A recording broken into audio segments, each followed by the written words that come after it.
Add your devices. Hey everyone! Today I'm going to show you how to get your devices added to your hub.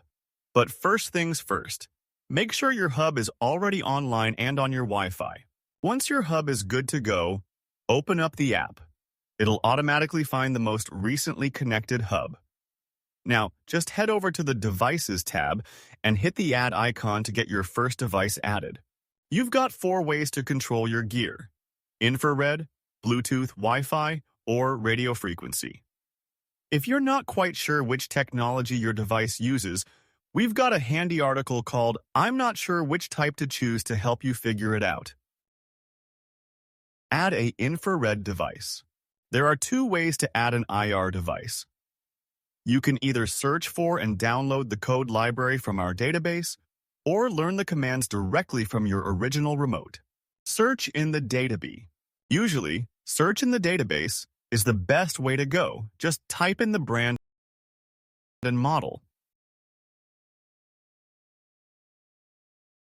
You can test the power command to ensure it controls the device as expected.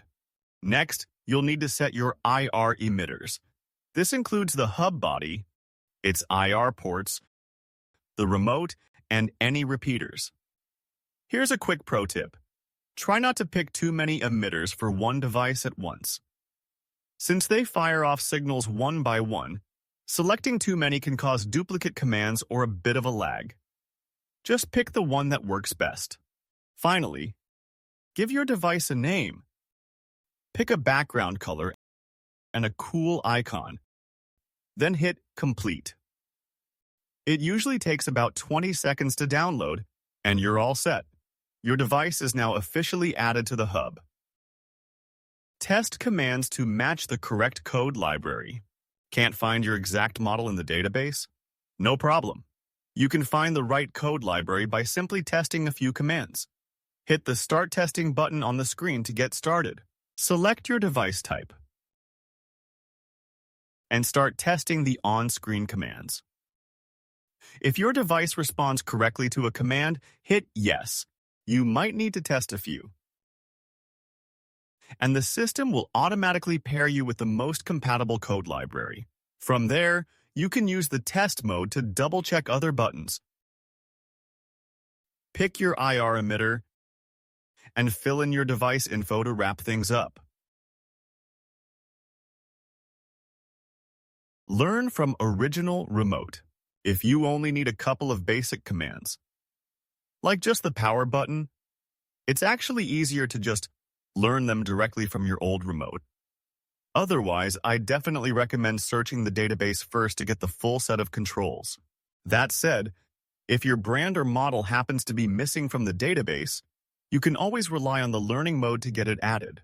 To start, hit Learning and choose your device type, like a TV.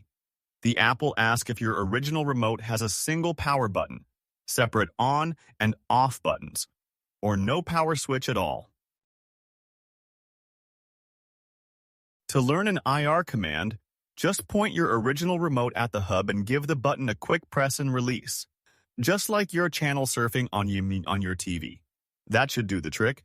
If you run into any trouble, just try re-entering the learning mode and give it another shot. Next, just select your IR emitters, fill in the device info,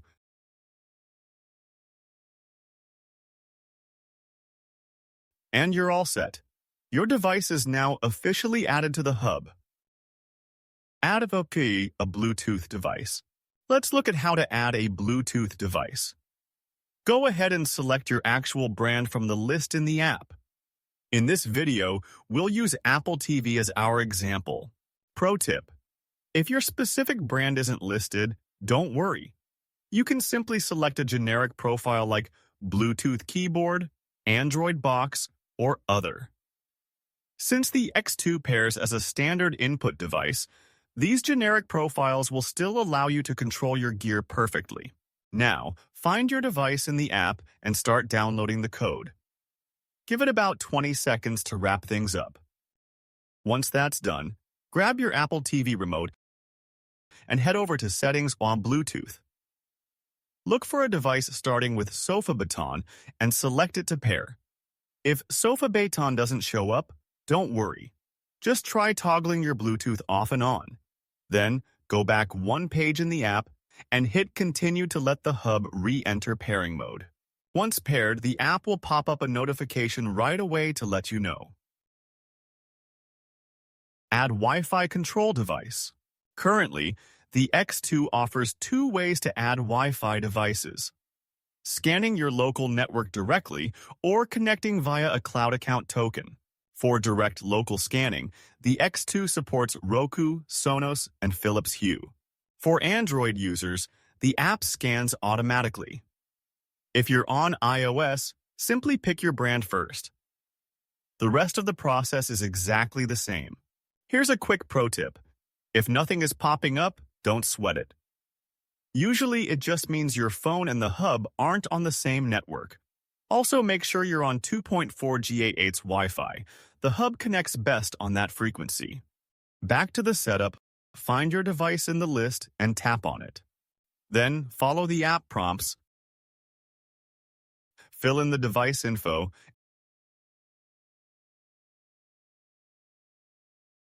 and you're all set. And here's a pro tip for the future. If your remote ever stops responding, it's likely because the router changed the device's IP address. But it's an easy fix. First, enter the device. Go to Edit. Tap Reset Device IP.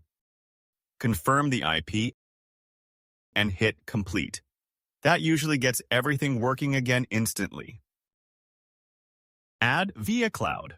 For certain brands, local scanning isn't an option.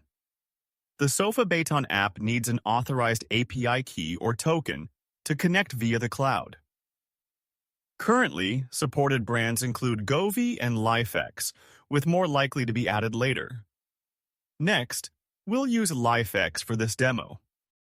Tap Open LifeX Cloud to launch the web page. Log in, tap your profile, and select Personal Access Tokens. Hit Generate New Token, give it a label, tap Generate, and copy the created token. Then, return to the SofaBaton app, paste it under Paste Token below, and tap Confirm and Get Devices. Just fill in the device info, hit Complete, and you're all set.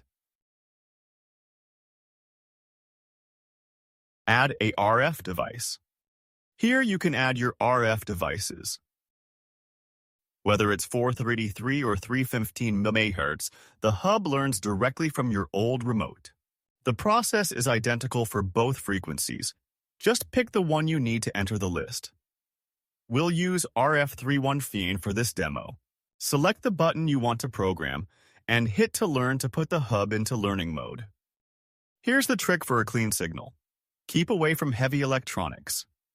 Point your original remote at the hub and hold the button for about 1 second. Once it says Success, test the new button immediately to ensure it responds perfectly every time.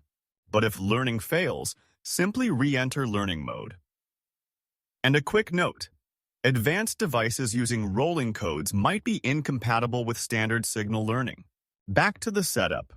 Finish up the rest of the buttons. Hit Next. Fill in the device info. And finally tap Complete. You're good to go.